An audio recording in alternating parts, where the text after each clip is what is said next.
there's 2 more nightclubs that everybody's going to. So it's kind of hard to stay at the top of that game unless you really understand it. Absolutely. So guys, we're going live. I got Gerald here, and Gerald is coming to us from Northern Virginia, right? You're over in Northern Virginia? Yes, I am. Okay. And you are like a business poet, which I think is amazing, by the way. Gerald, everybody knows 15,000 copies of your book that were sold? Yeah, in like 3 months, yeah. 3 months. Guys, we're going live. I got Gerald here. That's me in the background. Gerald is coming to us from Northern Virginia, right? So basically, Gerald, guys, is not just a published author for poetry, but he also has a book out called The Formula for Success, and he's going to be sharing some of that stuff with us. But first, Gerald, just like I heard you do it when I met you that first night, will you do a poem for us? Oh man, the poetry. You do, because I'm sorry, man, but if I don't ask you and you don't share that, I'll be letting the world down, because everybody needs to hear about how you are the business poet. Oh man, let's see. I can share something short here. You know, since I've gotten older, love done changed for me. I went from is you is or is you ain't my baby to can we build a life together? Can we struggle through troubles and strife and weather the storms that transform most couples post-nuptials past the I do's and I will and adapt to values? And when I kneel, I realize that the hardest times are ahead of me. But as long as your image is ahead of me, then all I see is success. Past undressing you with my eyes, past mine being the current on your life's experience with guys, because anything before me was just practice, and anyone afterwards would still be completely backwards, because what you going to do with a queue of actors and half-wits if you've already been exposed to the truth? That's the beginning of something there. It's kind of performance pieces alone. So that's deep. Everybody, just so you know, I mean, this is him speaking from the heart, and just like he's able to speak poetry into your life, he's able to speak strategies on formulas for success. And I know that didn't happen overnight. So Gerald, tell us a little bit about your background. Like, where did you get started with your entrepreneur career? What was the first thing you ever did to go out to make money? I mean, was it the lemonade stand? Were you hustling, collecting cans like myself? I mean, like, what was the first entrepreneur story that you had growing up? Well, my very first entrepreneurial story actually was my parents. I grew up at the racetrack. I love horses. I'm actually getting ready to buy a racehorse. That's a big affinity I have. But we used to go to the racetrack every weekend, and programs from people that were leaving and resell the programs to new people that were coming back into the racetrack. So that was how I would make $20, $30 on a Friday night, just getting programs for people that were leaving, that lost their money, and selling them to new people that came in that wanted to try to make some money. That was the very first thing, and it was a lot of fun. I mean, heck, I didn't pay anything for it, and I got to resell it for twice what I got it for. So I sell it for $2 and didn't pay anything for it. Sell about 10 programs a night. So you found something of value that somebody discarded, and you're able to recycle that and then make money from it. Absolutely.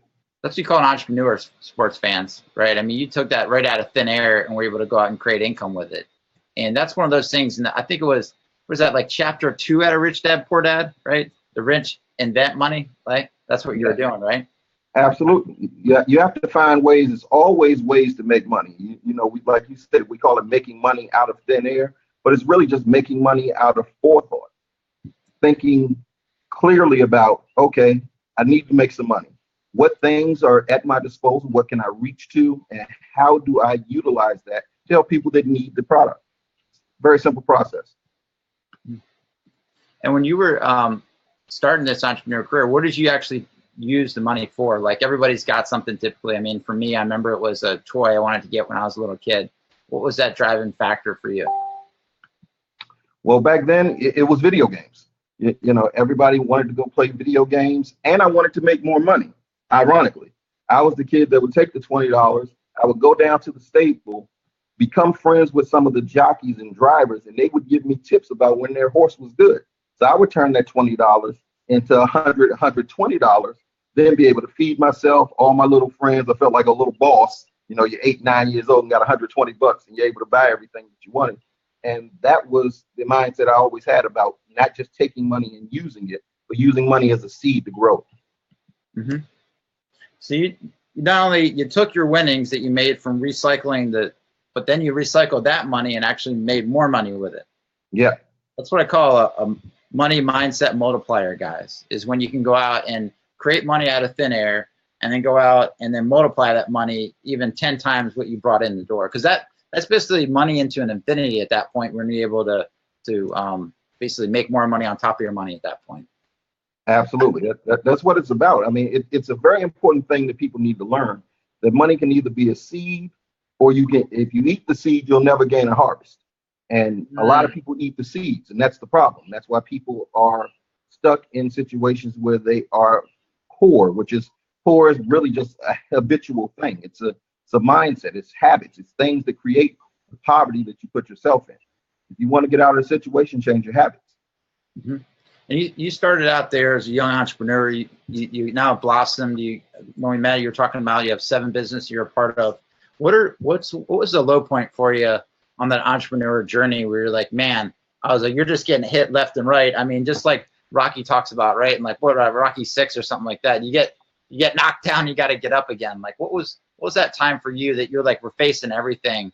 Like what was that specific moment that you remember? Well, I can remember that like it was yesterday. It was actually starting my first real company.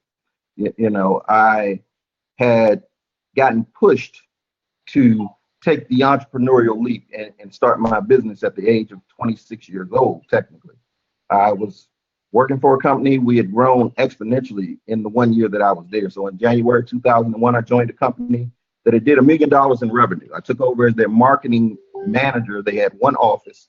By July of 2001, we were doing $5.5 million in sales every month, and we had 7 offices across the country.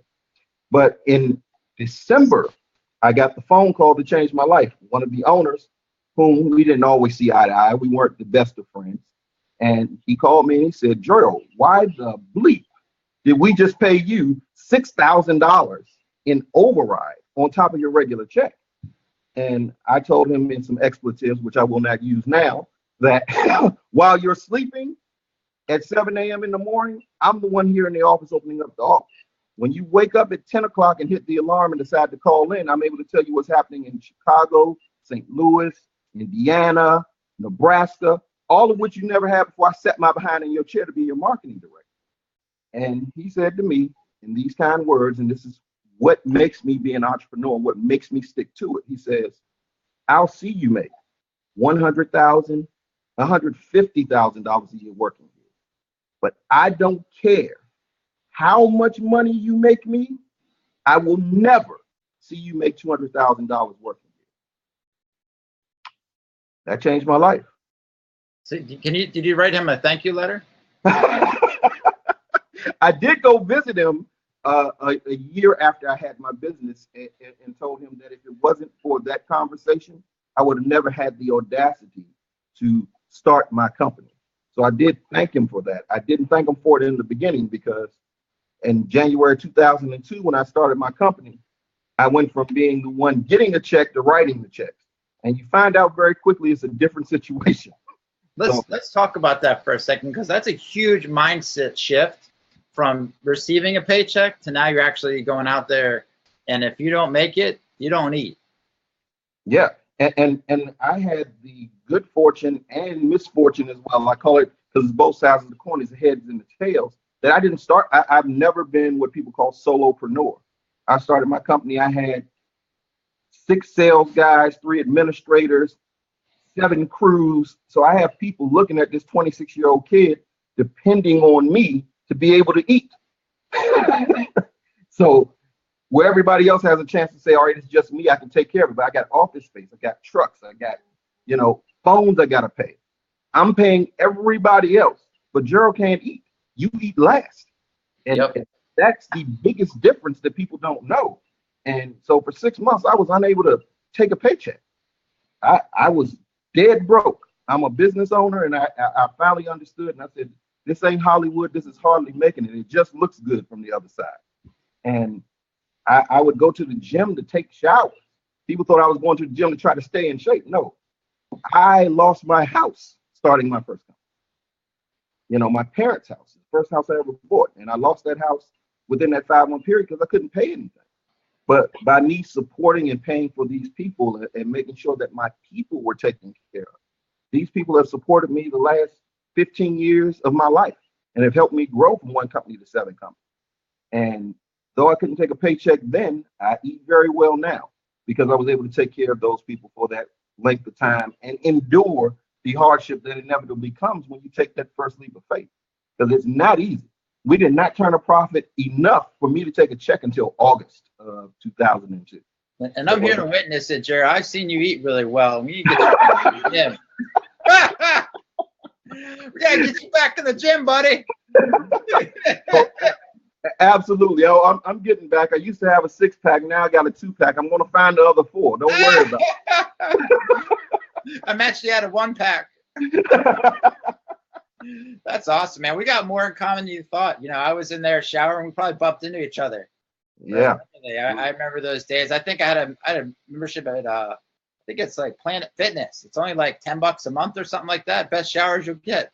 Yep. The best shower you can get, man. And all you got to do is get in there about 5 o'clock. Nobody's there. Yeah, 24/7 was mine. I mean, it was better than the truck stop. Truck stop was $10. So It was. It was, but it was humbling because I came from an environment, again, you know, no formal education technically. You know, as I say, I got a PhD, honestly. Wait, let me recorrect my language. I have a PhD. I got my PhD from SWU. We call that Sidewalk University, School of Hard Knocks. And I graduated with a degree in difficulty. Difficulty. So that's one expensive degree, I bet, too. It's a very expensive degree. So I did get that, and coming from going to making $170,000 one year to nothing for 7 months is life-changing. Life-changing. Life-changing. But again, to see the growth that comes from that, to see the faith that I was able to get from the people that I took care of for those 7 months when I couldn't even take care of me, it has changed the trajectory of my life exponentially. Wow. Congratulations, Gerald. I know you've made a lot of changes over the years and stuff. And what's one of the things that if you had to like have a conversation with your younger self and you had just, you know, left that job and the guy had given you this gift, but you didn't know it at the time, you know, and you're going to go on this entrepreneur journey, what would you say to somebody out there who's probably facing that same situation? Well, the first thing I would tell them is, 1, be prepared to pay a price. Success does not come, there is no free admission to success. You will endure something. You can be gifted wealth, you cannot be gifted success. So be prepared to endure. And if you're willing to persevere and be consistent, you will reap the benefits 1,000 times over. But just understand it has to hurt before you can heal and before you can help, because the hurt is how you help, and the help is what will heal you. So very important for people to know. And that's that part where you just got to have that perseverance and keep pushing through. When the stuff hurts, it's like going to the gym, guys. You get to that last set, you know, and that's that set's going to make the biggest difference. And if you like kind of wimp out and don't bother doing it, or maybe you skip a few reps, that's where you get all the benefit. You know, that last, a good friend of mine said, you don't get paid if you don't finish. And he tied his victories to finishing. So everything he starts, he finishes, because that's when he can make money. It's like I've seen a lot of entrepreneurs, I'm guilty of myself in the past, build a bridge 90% there. But unless you finish that last 10%, that last 1 yard, like in a football game, to get in the end zone, it don't mean anything. It doesn't. If you don't finish, you never get to reap the reward. It's like if you plant the seed and never nurture it. And this is what most entrepreneurs do. They start stuff and they play at it. They are dating their business. They're not married to the business.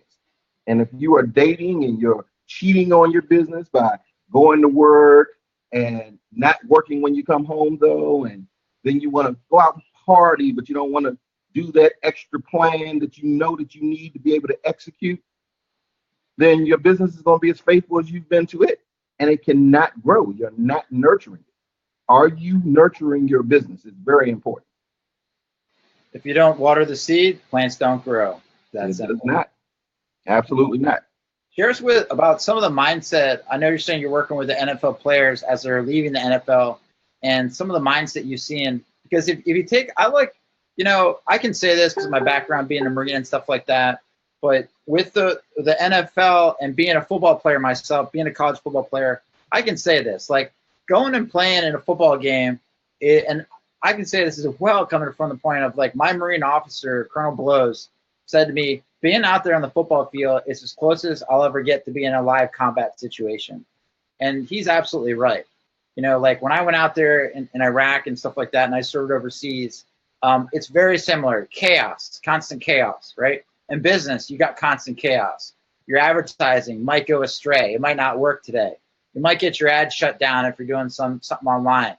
Maybe your flyer that you were hoping for doesn't work out, right? Mm-hmm. There's going to be these things that actually happen in like the fog of war per se, just like in football, So it's very, very similar. And business a lot is the same way, where these individuals that are out there on the gridiron, and I've got guys in the Marine Corps, they leave high school, right? Or they go the officer route and they go to college and they go in the Marine Corps.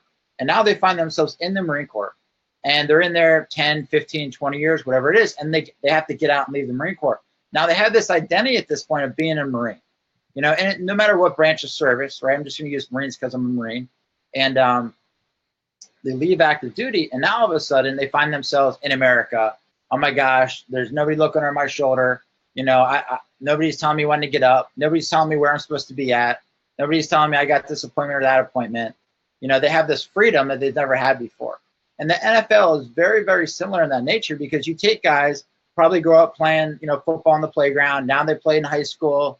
Now they played in college. Now they find themselves getting drafted. And they find themselves with a team, whether it's 1 year or 10 years. It's their identity of who they are as a person, just like the military. So you have these guys that are leaving the military. And unfortunately, there's a lot of people out there that prey on them. A lot of the time it's their homeboys from home, or wherever they're from, ends up being family members, or something happens. And I think I was reading about this guy. I want to say he was Alabama running back. I read an article on, and he was, I want to say either Heisman Trophy, who was right up there or something like that. And he was a beast.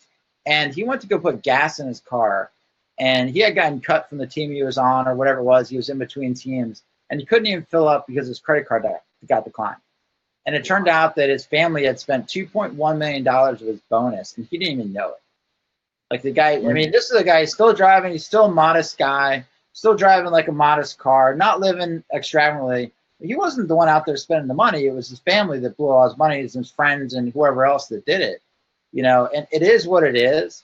But I mean, like, in your opinion, looking at it from the inside, because you're working with these guys, can you share with us some of the mindset things that are going on at that level? Because, whether you're in the military, you're in corporate America, or you're in some kind of institution, you've been institutionalized. It's like they've been like feeding you, this belief system, and this belief system is how the brain's wired. And just like you were in that belief system of working for that guy, and they gave you this gift, and all of a sudden you're like, I can go do this, and then 7 months later, and you're finally eating again. Right. Well, part of the mindset that these guys go through is that they feel like they are being hunted almost. You work all your life to get to a position where you're able to take care of yourself, but who do you trust?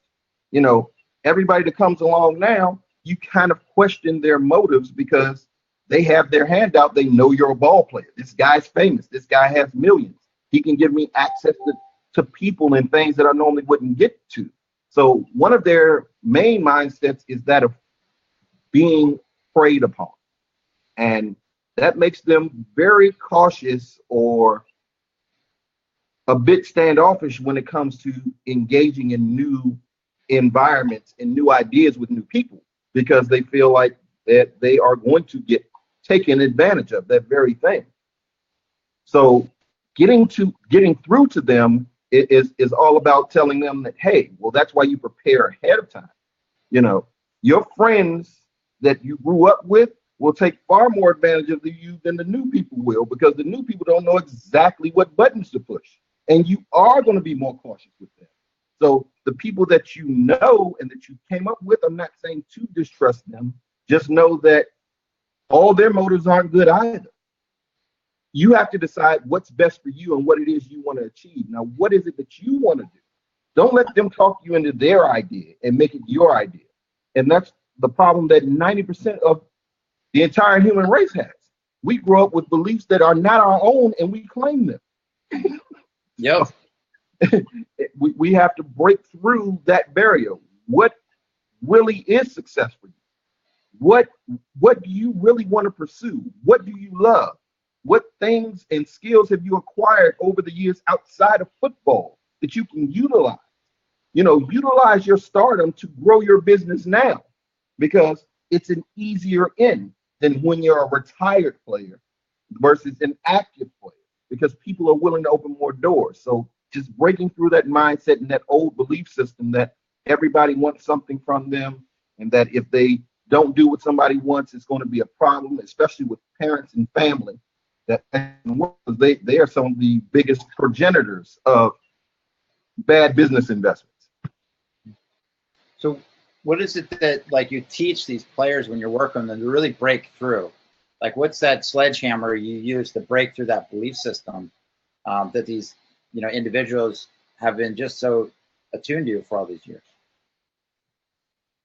Well, we start with just what I was just talking about. Like, what do you feel success is? Let's talk about that. What do you feel that happy? What makes you happy? Let's write this out. And once you put pen to paper, things start to change for people. And we put them in a room and an environment where other people are sharing, so they don't feel singled. And everybody's going through the same process, and it allows them to be more open. It allows them to be more comfortable with going through the process, because they are used to that team environment. They are used to that environment where other people support you and we're all moving towards the same goal. So it helps a lot that we do it in group environments and then move to one-on-one if they need it further. Okay. And what is how does the formula for success work into that? Well, the formula for success goes through all those steps. The formula for success really is a roadmap to you creating your roadmap to success. That's really what the formula for success is all about. I don't tell you what success is. I can't tell you what success looks like for you. I can't tell you what happiness looks like for you. But what we can do is talk about those things. This book is literally going through all of that. And then we're going to go through disassociation, because once you associate and understand that, okay, this isn't my belief. Okay, now let's disassociate from that. What do I really feel about that? You have it on paper to see what someone has told you and what you really believe. And now you got to make a decision. Do we remove this old thought? Is it serving me? Do we replant it with a new thought process now? Or do we replace it with this new thing that I feel is better for me? And that's just the beginning part of the book. And we go through so much other stuff in the book. And that's what the book is about. Really finding your way to build your roadmap for the success you would like to see in your life. Got it. The formula for your success, not somebody else's success, but you help these individuals create their own roadmap to success. Exactly. That's exactly what it is. It's their roadmap, not mine. I'm telling them what to do, but I'm guiding you through so that you can get to exactly what it is you want to do. Gerald, what's the best place that people can reach you at? But they can reach me at www.thenewwealthorder.com, or they can find me on Twitter at Gerald with 2 D's NWO, or they can find me here on Facebook at Gerald Dubose. Gerald Dubose. Gerald Dubose. We got him live here today, guys. If you have any questions for Gerald, post them below. I don't see any questions here. We just got some shout outs from Dave and Alicia. So guys, appreciate you guys logging in today to hear from Gerald. And I look forward to hearing more in the future from Further Success. Thanks, Gerald. Thanks so much, Daryl. See you later. You're welcome.